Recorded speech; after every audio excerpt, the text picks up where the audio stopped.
আসসালামু আলাইকুম এভরিওয়ান। আজকে চলে আসলাম, এই দেখেন ঐতিহ্যবাহী আলিশা বাজার।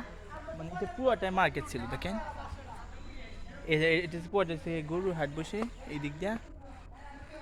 এই দেখেন বড়ই গাছ আছে, মানে এই ভবনগুলো এখন ওয়াকিজু হয়ে গেছে। এই দেখেন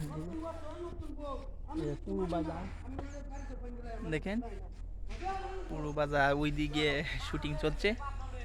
এই যে ভিডিও আমিও করে আসলাম, এই দেখেন সামনে মার্কেট। আর এখানে প্রায় গরু পালন করা হয়, মানে এই এই পুরো বাজার জুড়ে মানে গরু পালনটাই বেশি, মানে সবচেয়ে বেশি মানে গরু পালন করাটা হয়। আর এই যে দেখেন এইদিকে এটা বিগ জায়গা ফুটে আছে, মানে পুরো ভবনটাই মানে জুড়ে এই যে দেখেন মানুষজনে খুব কম।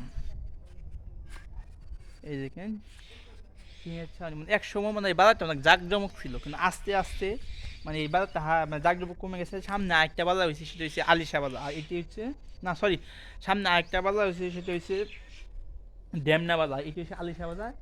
আর দেখেন মানে পুরো বাজারটাই প্রায় নষ্ট, মানে এটা কিন্তু ভিতরে অংশ মানুষের মানে রাস্তাতে তখন গাড়ি ঘোড়া গেলে মানুষের মনে বোঝেন বাজারটা মনে একদম ছোটো। আসলে বাজারের ভিতরে অংশটা কতটুকু বড় আপনাদেরকে মানে তুলে ধরতে চায়। এই দেখেন সব ভবনগুলো, এই দেখেন সব ভবনগুলো পড়ে আছে, মানে দোকানপাটগুলো ছিল সবগুলো আস্তে আস্তে। এই দেখেন এই যে বিকেলবেলা চলে আসলাম। এটা হচ্ছে পাকুন্দিয়া কিশোরগঞ্জ। আপনারা চাইলে এখানে আসতে পারেন, মানে ঘুরে যেতে পারেন। মানে সবচেয়ে মানে নিরিবিলি একটা জায়গা, ওয়ান্ডারফুল হ্যাপি টাইম।